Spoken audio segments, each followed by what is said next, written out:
Q&A, karena setiap pertanyaan selalu ada jawaban.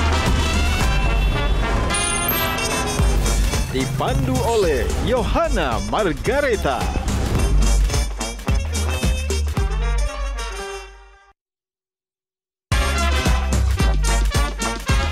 Panelis kita hari ini.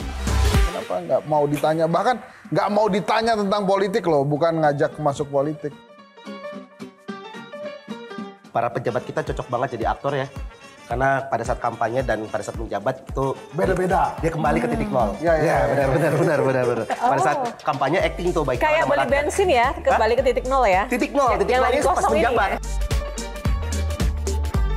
Ada persamaannya loh dengan dua topik yang diomongin ini antara diet dan juga politik. Kenapa? Karena dua-duanya harus bisa punya kemampuan untuk bisa menahan diri. Nggak adil ini. Kok kamu malah ketawa-ketawa? Kan kamu sama marah-marah. Apa sabuk pengaman Marsyanda dalam menjaga kesehatan mental? Support system di sekitarku sih. Hai Ibu, ini Sienna. Kaget ya lihat aku.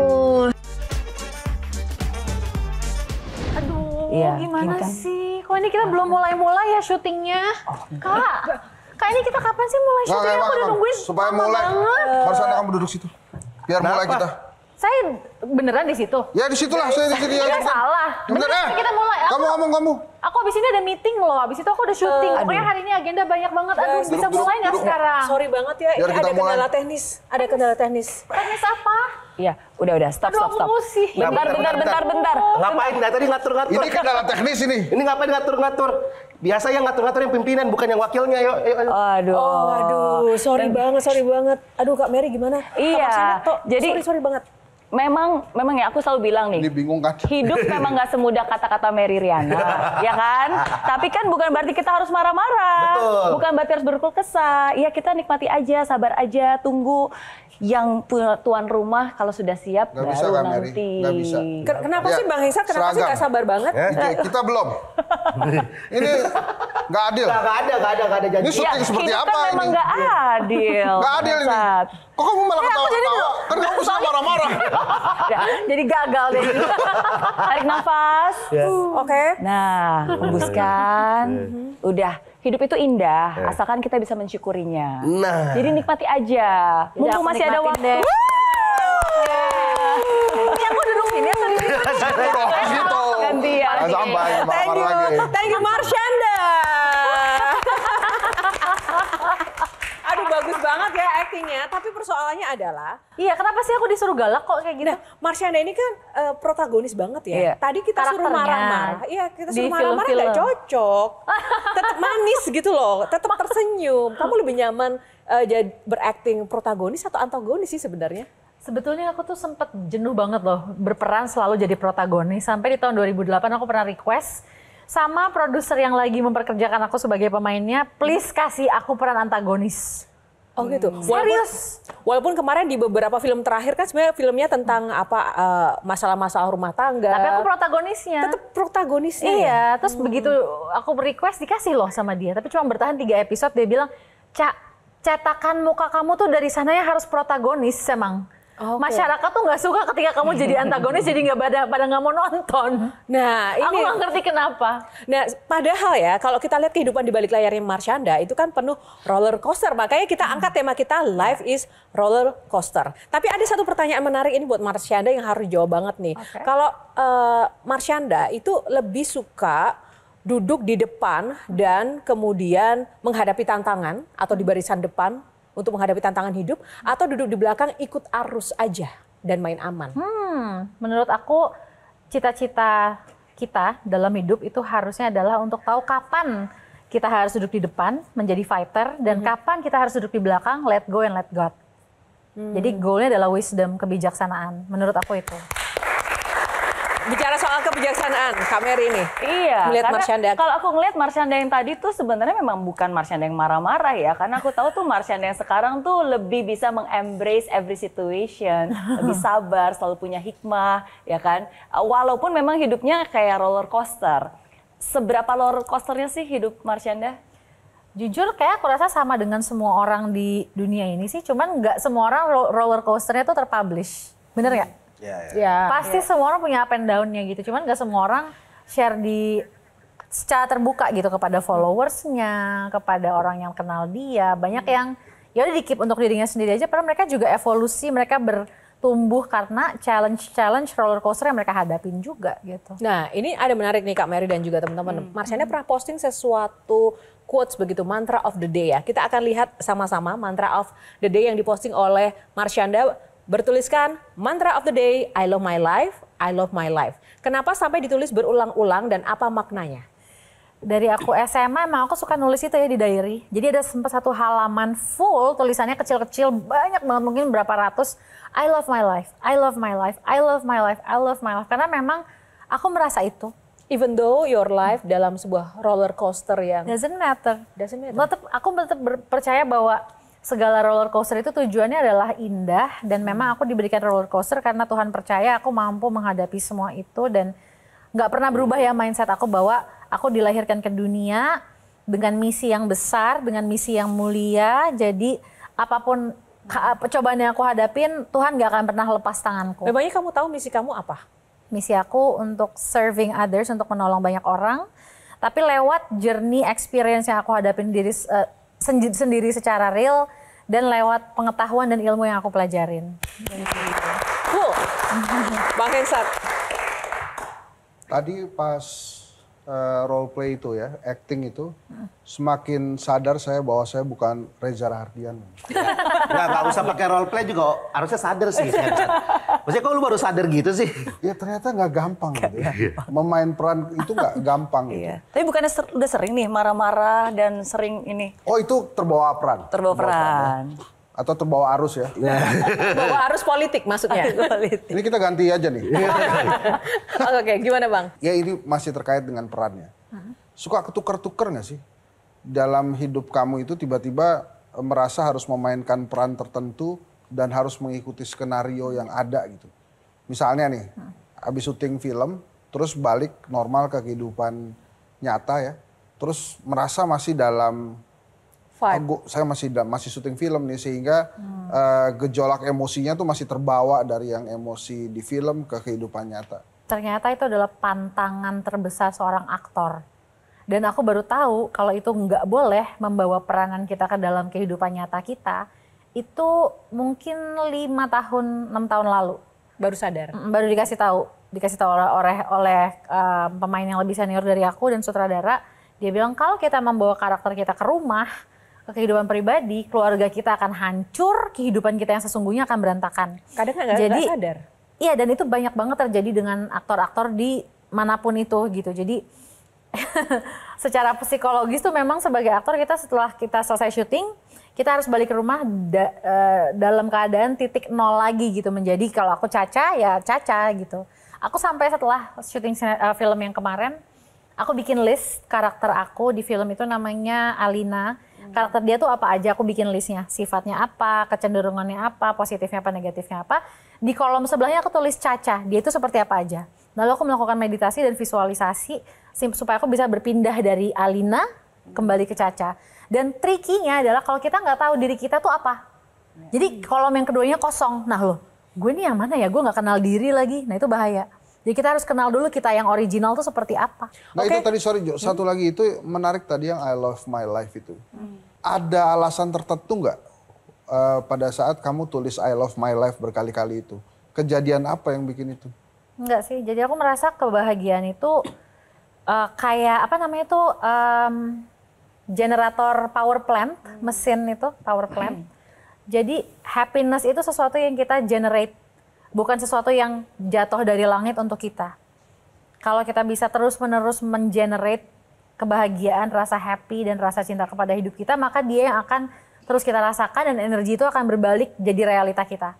Tapi kalau kita melakukan yang sebaliknya, kita fokus kepada yang negatif, nah itulah yang menjadi realita kita gitu. Jadi ketika aku fokus I love my life dalam hati, dalam tulisan, dalam kata-kata, itulah yang akan menjadi realita hidup aku, dan itu yang aku sungguh-sungguh rasakan. Genuine secara tulus. Oh, nah, oke. Kalau menurut Gian Rahardian sesama aktor. Gian Rahadian. Sama brewoknya soalnya. Iya. Gimana Gian? Kok gitu sih? Kenapa emang Maksudnya lu apa gak terima? Ya boleh aja. Tapi menarik tadi Caca. Apaan yang menarik? pernyataannya tadi. Lu sabar dengerin gue dulu, nggak Pak? Iya. Ini udah selesai belum sih? Yang menarik yang pertama adalah bahwa kalau karakter itu nggak boleh dibawa ke rumah. Itu pertama. Dan menurutku para pejabat kita cocok banget jadi aktor ya. Karena pada saat kampanye dan pada saat menjabat tuh Beda-beda. dia kembali ke titik nol. Iya. Benar. Pada saat kampanye acting tuh baik Kayak sama beli rakyat. bensin ya, kembali ke titik nol ya. Titik nol Yang ini lagi pas kosong ini menjabat. ya? Iya. Tapi yang menarik adalah Itu bagian boleh nggak gua ngomong dulu deh? Boleh nggak gua ngomong dulu tadi ini? Maaf. Kakak Caca, Ya. nggak semua orang ngerti blueprint hidupnya. Nah, momen apa Kakak Caca nih akhirnya nemu, oh aku tuh hidup untuk tadi melayani orang, memberkati orang segala macam. Karena banyak orang yang sampai umur tertentu bertanya, gua buat apa sih hidup tuh? Nggak semua orang bisa dapat itu. Momennya apa? Karena keingintahuan yang besar dan benar-benar melakukan aksi nyata untuk mencari tahu lewat baca buku, lewat pelatihan-pelatihan, seminar-seminar, lewat mentor, supaya aku mengenal aku untuk apa ada di sini, my big why, reason aku apa, alasan aku apa melakukan semua hal tadi, mission aku itu. Jadi aku mencari ya lewat pencarian diri. Tapi kenapa aku bisa melakukan pencarian diri? Karena ingin tahunya tuh besar banget. Aku rasa orang tuh ketika dia end up di titik yang gue buat apa ya ada di sini, siapa ya gue? Dia penasaran aja, tapi keingintahuannya tuh tidak segitu besarnya sampai dia rela menginvestasikan waktu, energi secara finansial, secara fisik, secara hati, apapun itu untuk melakukan aksi nyata untuk pencarian diri itu. Gitu. Nah, singkat saja nih, melakukan sebuah pencarian diri. Orang kan juga berbeda-beda ya. Kadang di titik itu, kadang orang kan hanya berdiam diri karena dia nggak tahu apa yang harus dia lakukan. Apakah tiba-tiba dapat mentor atau cari mentor atau seperti apa? Itu tuh seperti apa sih jalannya semesta di hidup Marsyanda untuk menemukan diri itu, mencarinya tuh gimana? Apakah mentor tiba-tiba datang, lingkungan tiba-tiba datang, atau benar-benar literally mencari action gitu? Kesadaran itu muncul. Aku rasa kayaknya semua orang ketika mereka masih kecil, mereka itu tahu mission mereka apa. Tapi kita grow up, kita tumbuh besar dengan program-program di masyarakat, maksudnya programming di pikiran kita gitu ya, bahwa oh kita harus ini yang benar, ini yang salah, ini nilai-nilai yang harus kita ikutin. Sehingga kita sampai lupa gitu kita yang original tuh apa. Nah kita makanya tumbuh besar, kalau aku ya mencari mentor, guru-guru, buku-buku, informasi, edukasi dan sebagainya. Sampai aku di titik yang oke, aku melihat ke dalam aja sekarang. Kayaknya itu yang lebih original, yang aku tahu sebetulnya yang aku cari itu ada di dalam semua jawabannya. Jadi udah sedang tidak di tahap, ya udah nggak apa-apa aku belajar for fun, bukan untuk mencari diri atau mencari jawaban. Tapi untuk for fun aja gitu. Ada perbedaan nggak dari mindset kamu? Karena kan ada orang yang dari sananya memang tulangnya tuh gede. Nah ini. Dengar. Ini tos dulu nggak Bang? Itu bukan besar, tapi tulangnya yang besar. Ya, tulangnya besar ya.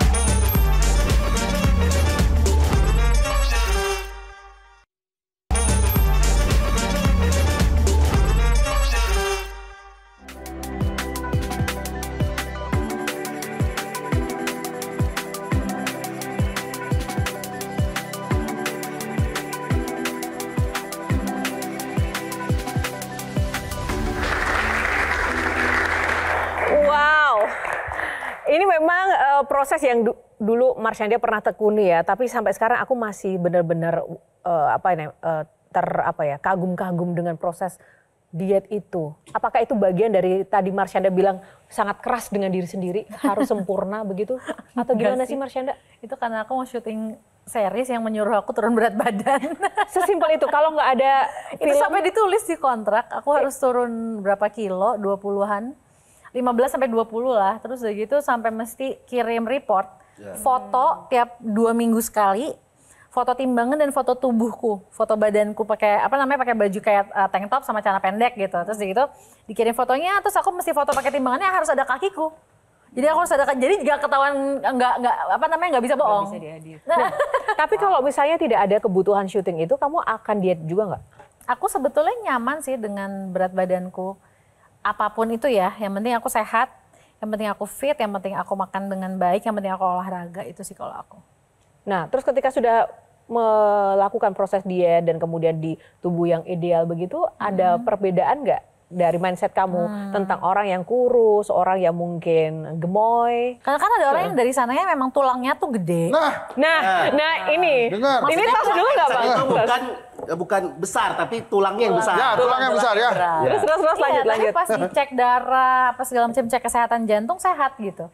Jadi kayaknya berat badan bukan tolok ukur gitu ya. Dan apa namanya tolok ukur tuh kalau apakah kita sering kerjanya makan junk food terus, goreng-gorengan, nggak pernah kan olahraga. Di gitu. layar Indonesia, langsung saja spesifik ya, di layar kita ini kan punya beauty standard sendiri begitu loh. Yes, itu tuh berbeda dengan healthy lifestyle sih, karena ada juga orang yang kurus dengan cara yang tidak healthy kan banyak. Berat badan yang terlalu overweight begitu tidak menunjang karir. Kamu setuju nggak dengan stigma itu? Aku nggak tahu kalau buat orang lain, tapi bagi aku justru ketika kalau aku lagi gendut banget, beratku tuh 76, aku malah secara karir aku dapat satu film yang judulnya Gendut Siapa Takut dan satu series Induk Gajah yang mewajibkan aku berberat badan besar.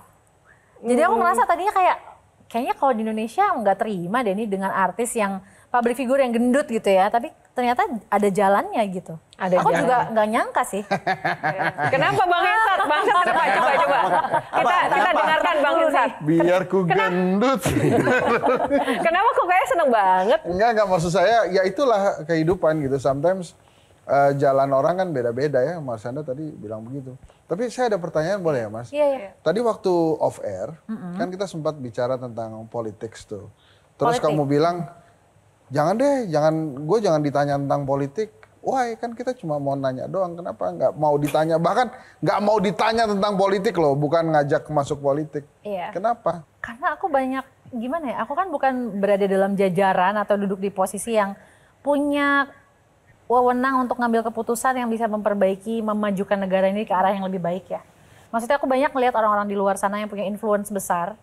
Mereka bersuara dengan sangat keras, tapi tetap aja perubahan kemajuan negara ini berada di tangan orang-orang yang bisa menciptakan keputusan gitu loh. Jadi aku mencoba untuk memberikan impact yang positif kepada masyarakat dengan cara yang aku bisa lakukan dengan reach yang aku punya gitu. Ada persamaannya loh dengan dua topik yang diomongin ini antara diet dan juga politik. Kenapa? Karena dua-duanya harus bisa punya kemampuan untuk bisa menahan diri.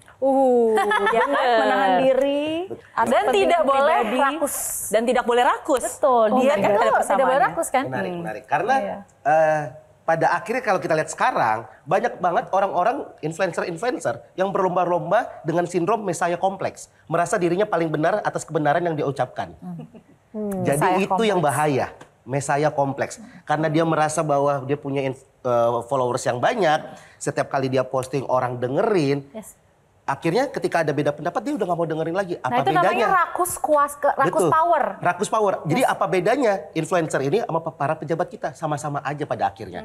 Karena aku yakin pejabat adalah rakyat yang diberikan privilege. Tepuk tangan Gian. Betul. Tapi kan itu tidak mudah Marsyanda untuk menahan diri, mengendalikan diri, untuk menahan hawa nafsu, mengendalikan diri terhadap makanan, gaya hidup, itu kan nggak mudah. Tapi ketika kita tahu big why, what is alasannya kita tuh apa, itu akan sedikit lebih mudah dibanding kita nggak punya alasan atau tujuan. Alasan terbesar kamu ketika kamu bisa menahan diri dan juga terus menjadi pribadi yang lebih baik, nggak rakus, nggak serakah, itu apa? Alasan terbesar kamu? Ini bukan soal berat badan ya? Oh iya, in general. Oke, alasan aku karena aku pengen ketika aku mati nanti aku mau diingat sebagai seorang healer dan seorang lover. Pencinta dan orang yang membantu orang lain bisa memperbaiki dirinya. Kenapa aku pengen healer? Diingat sebagai itu. Kenapa healer? Apakah kamu udah merasakan luka sehingga kamu kemudian ingin mengobati orang lain atau gimana? Aku merasa tuh karir aku di dunia entertainment tuh bukan tujuan akhir aku. Justru itu menjadi jembatan yang membuat aku dikenal banyak orang, aku punya following, aku punya platform di mana akhirnya platform itu aku pakai untuk sharing experience yang aku punya, cerita kisah nyata roller coaster yang aku punya dalam hidup aku dan membantu orang lain healing gitu. Jadi itu tujuannya sebetulnya, itu yang aku rasakan. Ya. Aku tertarik dengan statement mantra kamu tadi kan, I love my life, I love my life, I love my life.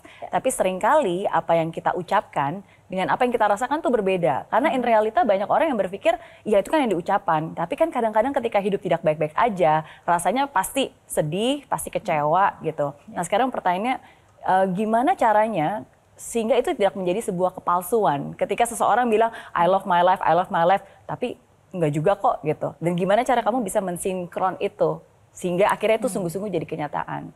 Kayak ketika di titik terendah dalam hidup aku gitu ya, aku lagi ngerasa sendiri, tersesat, nggak punya tempat untuk bersandar. Aku tuh menemukan momen kayak aku melihat gitu ya, aku lagi di mobil, aku ingat ini titik terendah, salah satu titik terendah dalam hidup aku. Uangku dibawa kabur oleh manajerku waktu itu, aku lagi tidak ada job dan sebagainya lah. Terus aku ngeliat air hujan jatuh gitu, tiba-tiba hujan di sekitarku gitu. So aku ngeliat, wow, indah ya gitu, suasana ini nyaman banget. Dan aku ngerasa itu Tuhan lagi say hi ke aku.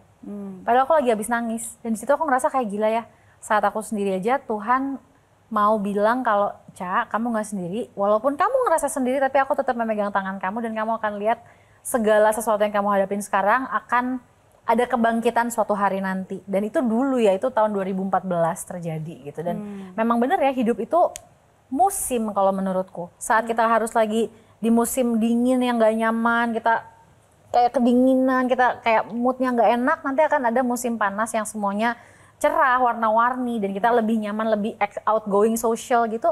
Semuanya itu musim aja gitu. Kan tadi pasti banyak pelajarannya. Terus Caca sampai ada nggak tahu bahwa gue nggak boleh sampai masuk ke situasi kayak gini nih, nanti gue bakal balik lagi ke yang di bawah kayak gitu-gitu tuh ada nggak? Pernah sampai nggak kepikiran gitu? Wah, gue nggak boleh nih begini. Ntar gue lebih ini kalian mendeteksi kayak kalau aku dalam situasi seperti ini aku bisa bete gitu misalnya. Iya ya, kayak gitu-gitu tuh pernah nggak menyadari itu? Iya banget sih, karena kan aku pernah ada diagnosa bipolar disorder ya. Okay. Jadi untuk orang dengan kondisi mental yang punya diagnosa itu nggak boleh kurang tidur. Paling itu sih yang paling jelas aku bisa share sekarang lagi muncul di kepalaku itu.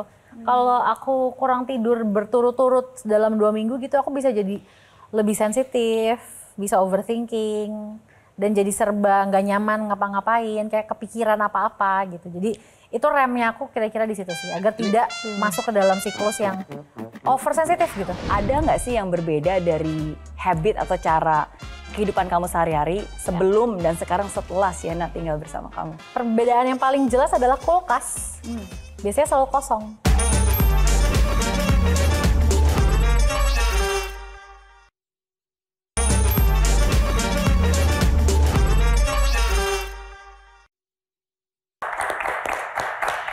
Masih di Q&A, ini menarik sekali karena aku jujur suka aja kalau bicara soal mental health ya, karena kita bisa berbagi di situ sebagai sebuah support system. Biasanya kita dapat inspirasi, apalagi ketemu Marsyanda yang sudah mengalami banyak pasang surut kehidupan ya. Tapi ada satu hal yang aku sangat penasaran.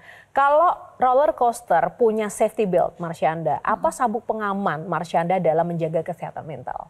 Support system di sekitarku sih, orang-orang di sekitarku. Iya, orang-orang ini tuh terdiri dari keluarga, sahabat, lingkungan kerja terdekat, dan juga konselor-konselor, psikolog gitu ya. Jadi ada beberapa orang. Jadi memang orang-orang yang membantu aku secara personal, tapi secara ilmu juga mereka memperkaya aku untuk bisa menjadi safety belt buat diriku sendiri gitu. Oleh karena itu kan Marsyanda bikin safe space ya? Yes, itu apa sih? safe space. Itu kayak support group. Kalau kita lihat kan di Amerika banyak support group untuk kayak alkoholik, kayak Alcoholics Anonymous. Untuk drug addict tuh ada namanya Narcotics Anonymous. Nah, aku bikin safe space ini untuk orang-orang dengan concern mental health. Mereka nggak harus terdiagnosa, mereka nggak harus punya mental condition apapun, bipolar, apapun, skizofrenia, nggak harus. Tapi at least mereka pernah mengalami stres, trauma yang belum disembuhkan. Mereka boleh gabung dan itu terdiri dari 10 sampai 15 orang. Satu sesinya 3 jam, semua orang dapat giliran untuk sharing apa yang mereka mau sampaikan. Berhubungan dengan kesehatan mental dan journey healing mereka. Fenomena di masyarakat ini kan dunia terbuka informasi, media sosial banyak yang kemudian tuh muncul edukasi-edukasi tentang ilmu-ilmu diagnosis. Oh, ini ciri-ciri orang NPD, ciri-ciri orang punya mental health itu banyak banget teori yang sekarang bertebaran.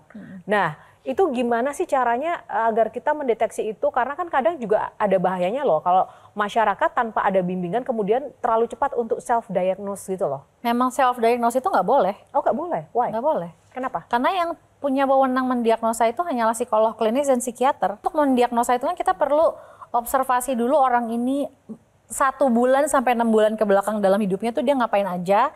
Apakah dia masuk ke dalam gejala-gejala yang berada dalam daftar, oke, dia masuk ke dalam kategori skizofrenia misalnya. Terus harus diinterview lingkungan terdekatnya, harus dicari tahu masa kecilnya apakah dia pernah mengalami pelecehan misalnya, pernah mengalami bullying misalnya.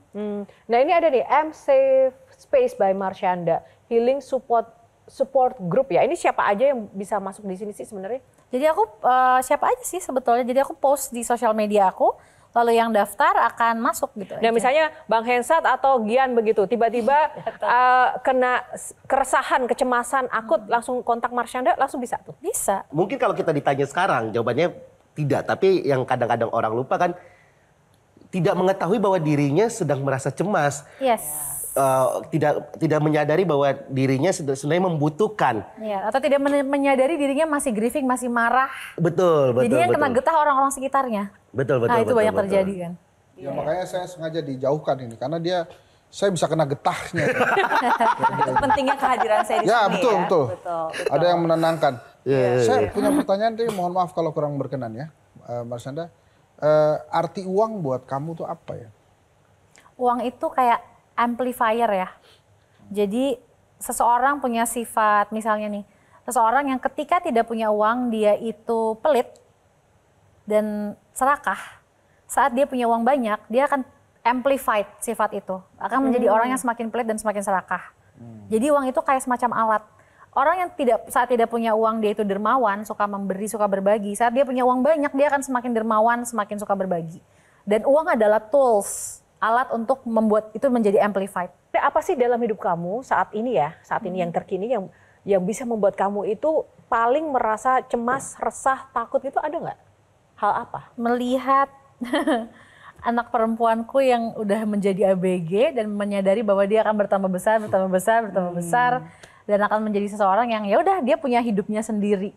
Dan aku sebagai ibu tuh mesti belajar untuk mengurangi attachment dan menyadari setiap aku kayak oh ini attachment nih, aku kayak ngerasa kehilangan dia, padahal hidup dia milik dia gitu ya, anak itu titipan gitu. Dan kembali ke wisdom itu lagi, itu kadang-kadang memberikan anxiety gitu, karena sebagai ibu kan pasti naluriahnya pengen deket terus sama anak, pengen protect anak, pengen melindungi anak terus-menerus gitu kan. Tapi ketika dia udah makin nggak bisa ditolak kenyataan bahwa dia bertumbuh terus, ya itu challenge lah ya buat aku gitu. Nah, Marsyanda ini kan menarik ya, kamu punya keresahan dan kecemasan sendiri tadi soal anak atau mungkin dengan berbagai macam aspek lain. Terus kamu mencoba untuk menciptakan support system bagi orang lain begitu. Tapi masalahnya juga tidak semua orang tuh bisa seberuntung kamu atau ketemu sama kamu terus dapat support system. Di luar sana tuh masih banyak orang yang mungkin memiliki depresinya sendiri atau tekanan sendiri. Itu bagaimana sih sebenarnya in real life itu kita bisa menemukan support system yang terbaik? Kadang kan orang sudah terjebak dalam sesuatu circle atau lingkungan, tapi dia nggak sadar dan nggak tahu ini tuh baik buat dia atau enggak. Itu gimana cara biar bisa mendapatkan support system yang bagus? Memiliki mindset bahwa support system itu bukannya apa yang dikasih ke kita. Support system itu sesuatu yang bisa kita buat, bisa kita ciptakan. Support system tuh nggak fix. Lo lahir dalam keluarga A, lo akan selamanya sampai mati sama mereka. Enggak.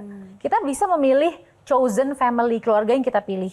Lalu kita jadikan kayak 5 orang terdekat kita ini orang-orang yang kita mau, orang-orang yang kita pilih, orang-orang yang kita tentukan yang punya kepribadian seperti yang kita pengen jadi kayak gitu. Lalu kita kumpulin 5 orang ini, kita jadilah mereka sahabat-sahabat kita jadiin mereka orang-orang terdekat kita dan influencer besar dalam hidup kita buat kita gitu. Jadi kita nggak kayak stuck dalam toxic family atau toxic friends, itu sesuatu yang menurutku bisa diubah, bukan sesuatu yang kayak fix lo terjebak dalam situ selamanya sampai mati lo akan di situ. Kita punya kuasa untuk merubah orang-orang ini menjadi orang-orang yang berbeda, orang lain gitu. Iya. Tepuk tangan. Itu relate banget dengan keadaan sekarang ya. Silakan Kak Mer. Nanya, berhubungan dengan Sienna. Kan sekarang Sienna udah tinggal bersama Marsyanda ya. Ada nggak sih yang berbeda dari habit atau cara kehidupan kamu sehari-hari sebelum dan sekarang setelah Sienna tinggal bersama kamu? Ada banget. Apa? Selama 11 tahun sebelumnya kan aku tinggal sendirian ya di rumahku sama asisten aja. Jadi perbedaan yang paling jelas adalah kulkas. Biasanya selalu kosong karena aku selalu pesan online makanan. Sekarang kulkas penuh karena aku masak terus tiap hari buat Sienna. Itu satu. Terus aku jadi sering ngeliat kamar berantakan. Kan Sienna lagi masih remaja ya. Jadi kayak soal beres-beres kamar kan dia belum terlalu care dengan itu, atau memang dia tipe yang berbeda dengan aku. Aku lebih yang organize, rapi, teratur. Sienna tuh tipenya cuek gitu, dan dia nggak apa-apa dengan kamar yang ya udah bajuku di sini, handphoneku di situ gitu loh. Nah itu tuh jadi sesuatu yang oke, ini bagian dari hidupku sehari-hari gitu. Dan juga tentunya peranan ibu yang aku jadi bisa mengimplementasikan bener-bener setiap hari gitu. Dan itu membuat aku hektik tapi bahagia banget gitu. Ada ketakutan nggak misalnya ada jejak digital yang nggak pengen anakmu lihat atau anakmu nonton tuh pernah ada ketakutan gitu. Aduh jangan sampai deh dia ngelihat gue yang kayak gini gitu. Enggak sih, jadi journey aku tuh aku pengennya anakku tahu ya. Dan apa pembelajaran yang aku ambil dari chapter hidup yang itu, aku pengen dia juga tahu apa pembelajaran itu buat aku gitu. Jadi dia mengenal aku tuh sebagai manusia juga gitu. Bicara soal manusia, bagaimana cara Kak Caca dengan Sienna menjalin sebuah komunikasi? Karena ibu dan anak tuh kadang-kadang komunikasinya nggak pas. Orang tua merasa kita lebih tahu daripada anak merasa tahu apa sih tentang zaman sekarang. Nah, bagaimana Kak Caca dengan Sienna atau terutama Kak Caca membangun komunikasi dengan anaknya? Aku memberi ruang sih ya, apalagi Sienna kan sudah remaja ya. Memberi ruang untuk dia sharing dan jangan sampai dia takut untuk terbuka sama aku gitu. Jadi kalau dia memberikan informasi tentang temennya, tentang hidupnya, tentang lingkungannya itu aku tidak ngejudge gitu. Nggak memberikan judgement, nggak memberikan reaksi yang panik, yang langsung melarang, langsung mendikte. Jadi dia ngerasa dengan aku tuh dia bisa bersandar gitu loh. Dan kalau dia butuh nasihat dia akan bilang gitu. Dan itu yang aku rasa bisa membangun trust dari anak ke orang tuanya salah satunya. Ibu adalah satu orang my favorite people in this world. Itu sweet banget.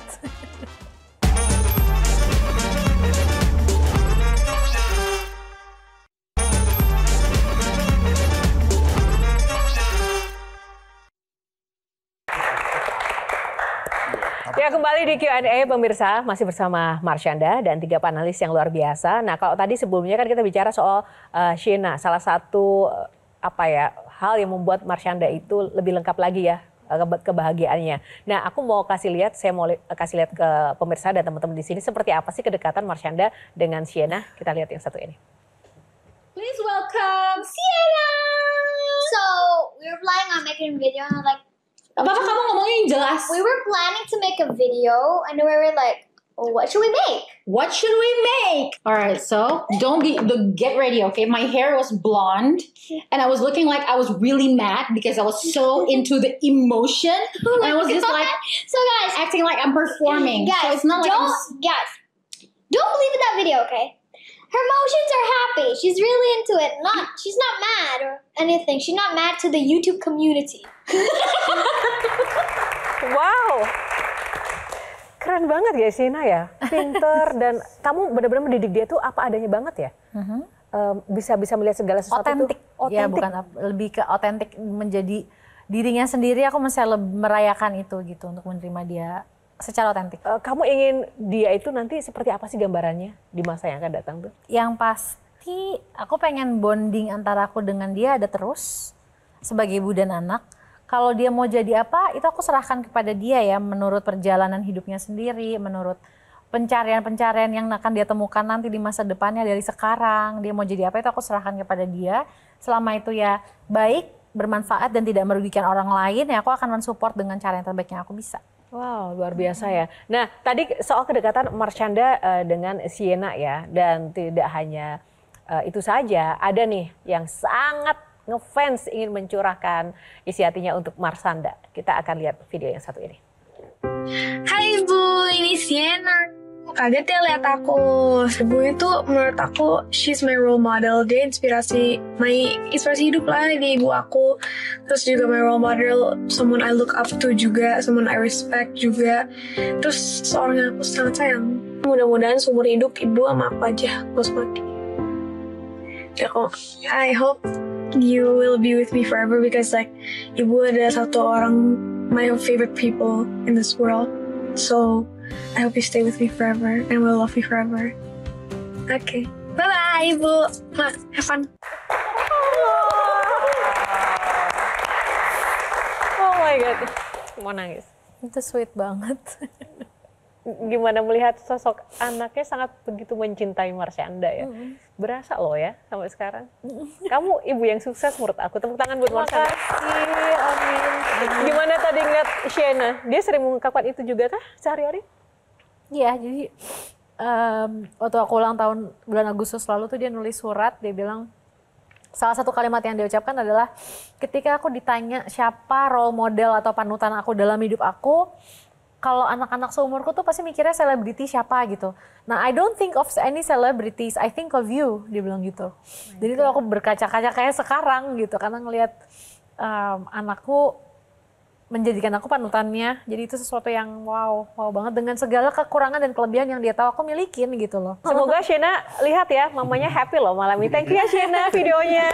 Semoga buat Shena. Surprise loh. Surprise, aku nggak tahu bakal ada itu. Aduh. Tapi ada satu hal juga yang aku ingin tanya ke Marshanda. Setelah nih semua lintasan roller coaster yang sudah dilewati, apa arti kebahagiaan buat Marshanda di malam ini, sampai malam ini? Oke. Happiness ya, kebahagiaan itu sesuatu yang sementara. Kebahagiaan itu bukan sebuah goal. Jadi nggak ada tuh kayak dia tuh happy ya orangnya. Nggak, aku nggak percaya itu. Oh ya? Dan aku pengen deh, cita-citanya mau jadi apa? Aku mau jadi orang yang bahagia. Jadi maksudnya bahagia terus gitu, itu impossible menurutku.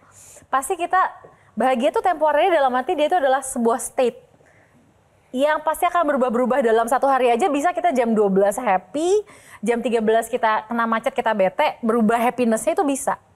Jadi happiness itu bukan goal, jadi artinya happiness adalah sebuah kondisi perasaan yang temporer. Artinya itu buat aku.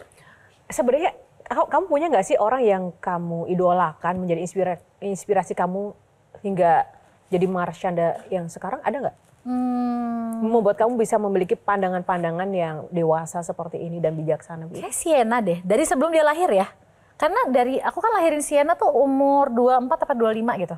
Dari umur 18 aku tuh udah konseling, ketemu psikolog, healing luka batin di masa lalu, trauma-trauma segala macam. Dengan bayangan kalau nanti aku punya anak, aku nggak mau nerusin luka batin ini ke anakku. Dan jadinya melalui perjalanan healing itu aku nemuin banyak banget ilmu, wisdom, menjadi ya Marshanda yang sekarang semua tuh karena anakku. Pertanyaan yang pas off cam tadi, mungkin bisa Kak Caca bisa jawab. Bagaimana kita bisa mengetahui, ya tadi kan? Kalau kita butuh datang ke psikolog, mungkin datang ke psikiater. Gimana caranya kita tahu kalau kita tuh mentalnya lagi sakit? Nah iya, tadi itu pertanyaannya menarik juga. Karena orang kan tadi kita bahas, kita kadang-kadang nggak merasa kita punya ada masalah. Nah, kapan kita bisa tahu dan bagaimana caranya tanpa kita mengetahui datang gitu loh. Oke, ini MC safe space banget nih. Silakan. Sebetulnya itu dari rasa terpanggil sih ya. Karena ada aja orang yang udah dikasih tahu misalnya sama pasangannya dia berkali-kali. Kalau nggak konseling kita cerai misalnya gitu kan banyak tuh. Tapi ada aja tetap nggak mau gitu. Jadi ada aja yang udah dapet panggilan itu secara volumenya keras banget ngasih tau tapi tetap aja nggak mau memperbaiki diri gitu. Tapi ketika ngerasa terpanggil bahkan belum ada yang ngomong ngasih feedback aja, itu kita udah ngerasa, udah ngecek diri. Ini kayaknya ada yang salah nih dengan diri gue, tapi nggak tahu juga sih benar apa enggak.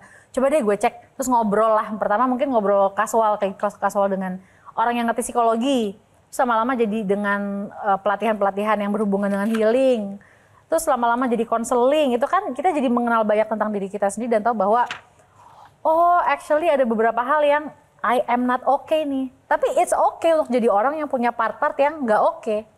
Dan itulah faktanya semua orang sebetulnya. Nah, ini menarik ke Kak Mary. Kak Mary kan motivator yang sering ditanya orang, dijadiin tempat untuk konsultasi, bahkan tempat sampah orang curhat ya kan. Nah kalau melihat Marshanda, ada nggak Kak yang mungkin sesuatu yang juga Kak Mary ini mungkin ingin tanyakan ke Marshanda yang selama ini mungkin Kak Mary, kan ada orang tuh yang kadang tuh pengen tanya bukan ditanya terus gitu. Ada nggak Kak? Iya. Pasti ya, sebenarnya ada banyak hal yang saya juga belajar dari Marshanda. Aku ingat banget beberapa tahun lalu ketika kita ngobrol, satu hal yang kamu sharing itu tentang framework. Untuk bisa damai dengan orang lain dan juga damai dengan diri sendiri. Say sorry, I forgive you, thank you, and I love you gitu. Jadi banyak hal yang menurut saya itu menjadikan diri kamu yang sekarang gitu. Nah mungkin satu pertanyaan yang buat, karena jadi bukannya nanya malah jadi kita malah ini ya, malah jadi sharing ya. Mungkin aku pengen tanyakan seperti ini aja deh. Aku ngelihat bahwa narasi itu penting banget. Karena narasi kita terhadap hidup itu akan menentukan kita bahagia atau kecewa. Semua orang punya banyak cara untuk melabel kamu, bukan melabel sih. Kayak contohnya, oh hidup kamu tuh roller coaster. Atau enggak, oh hidup kamu tuh seperti ini. Tapi kalau kamu bisa mendeskripsikan diri kamu sendiri dan kehidupan kamu, sesungguhnya menurut kamu narasi apa sih hidupnya seorang Caca? Indah. Indah. Aku dan hidupku. Aku dan ceritaku itu indah. Dan aku yang memilih untuk melihat itu gitu. Caca sendiri sekarang sudahkah merasa berada di titik yang diinginkan sekarang? Atau ada yang masih belum tercapai? Kalau misalnya aku ditanya misalnya aku mati malam ini apakah aku akan nggak apa-apa gitu ya. Maksudnya apakah aku udah merasa puas dengan hidupku, aku sudah merasa bahagia gitu, aku udah ngerasa apapun semua yang aku lakukan udah aku lakukan, yang aku mau lakukan sudah aku lakukan apa belum, orang-orang yang aku cintai udah tahu apa belum kalau aku mencintai mereka. Aku ngerasa setiap hari dalam hidup aku, misi per hari aku adalah itu, melakukan cita-citaku, mengekspresikan ke orang-orang yang aku sayang, aku mencintai mereka, mengapresiasi mereka. Jadi kalau aku mati malam ini aku ngerasa aku akan gak apa-apa. Ya, bicara soal mengekspresikan cinta ke orang-orang yang tercinta. Misalnya mereka lagi nonton nih Marsyanda. Ya. Apa yang akan kamu katakan malam ini ke mereka? Oke. Aku mau bilang terima kasih. Karena kamu dan kalian adalah alasan kenapa aku menjadi diriku yang sekarang. Yang mudah-mudahan punya cerita hidup yang nyata, contoh nyata, sekaligus ilmu-ilmu yang aku pelajarin untuk merubah dan menyentuh hati kalian atau mungkin merubah hidup kalian dan jadi orang yang bermanfaat buat banyak orang mudah-mudahan ya, amin. Wow, luar biasa. Thank you ya Marsyanda untuk segala sharing. Kalau boleh dibilang judulnya memang Life is Roller Coaster, tapi di sini kita juga melihat bahwa ternyata memang benar kok cinta adalah obat dari segala-hanya ya nggak sih? Nah mungkin Bang Hensat closing statement untuk Marsyanda malam ini? Ya saya banyak belajar justru. Jadi Anda adalah narasumber kesekian yang memberikan pelajaran sangat penting dalam hidup saya dan saya akan berusaha menjadi orang yang lebih baik hari ini. Luar biasa banget. Tepuk tangan untuk Bang Hensat. Oke, thank you banyak Kak Mary. Iya, Tuhan sayang banget sama kamu. Nggak semua orang bisa diberikan kesempatan untuk hidup naik turun roller coaster dan seunik itu. Dan saya selalu bilang bahwa you are great. Setiap tikungan yang ada di roller coaster selalu ada pembelajaran. Setiap turunan itu membawa kekuatan. Dan ketika kita di puncak, disitulah kita diingatkan untuk selalu mensyukuri. Dan hidup itu memang sesungguhnya sangat-sangat indah. So thank you for sharing. Thank you Kak Mary. Gian, silahkan. Terima kasih sudah memberitahukan ke teman-teman bahwa kunci dalam menjalani kehidupan adalah tahu apa tujuan kita hidup. Terima kasih Kak Caca. Oke, ini yang terakhir kalau tadi ekspresi cinta untuk orang-orang yang tercinta, mungkin Marsyanda, Caca punya pesan untuk teman-teman anak muda di luar sana atau pemirsa Q&A Metro TV malam ini, silakan Marsyanda. Aku pengen kasih tahu aja ke terutama generasi-generasi Gen Z, Alpha, bahwa apa yang sangat keras suaranya kita dengar atau apa yang trending itu belum tentu merupakan sesuatu yang pasti dia adalah ilmu yang baik buat kita. Jadi segala sesuatu yang punya wadah diberitakan besar-besaran belum tentu itu selalu menjadi edukasi yang patut kita jadikan panduan hidup kita. Nah kalau kita mencari panduan-panduan itu kita mesti lihat sumbernya, kita mesti lihat siapa orangnya, kita mesti lihat isinya untuk menjadikan itu panduan hidup buat kita, itu aja sih. Wow. Terima kasih sekali Marsyanda. Terima kasih kakak-kakak, Bang Hensat, Kak Mary, Gian yang juga... Kamu nggak ada closing statement buat Caca? Aku malam ini benar-benar closing statement aku ya, aku berterima kasih setiap narasumber Q&A, salah satunya sekarang adalah Marsyanda, selalu terus mengingatkan aku tentang yang namanya kebijaksanaan dan juga cinta itu sendiri melalui narasumber dan panelis yang luar biasa. Pemirsa dan teman-teman di sini, kalian ada di sini adalah sebuah bentuk cinta dan kita bisa saling berbagi, menginspirasi. Semoga pemirsa yang ada di rumah juga bermanfaat. edisi kali ini tentang Marshanda dan kisah hidupnya. Life is roller coaster, tapi life is beautiful also. Tepuk tangan ya buat Q&A. Gimana? Bagus dong, closing statement gue. Betul. Hebat banget itu. Dan ini membuktikan bahwa yang awalnya marah-marah, terakhirnya bisa bahagia dan Happy ending. Emang beda. Kamu motivator. Motivator emang beda ya. Oke, terima kasih semuanya. Sangat happy banget. Ini aku rasain. Terima kasih juga pemirsa sudah ada di Q&A. Kita akan jumpa lagi di episode selanjutnya. Karena setiap pertanyaan selalu ada jawaban. Terima kasih. Thank you, Marshanda.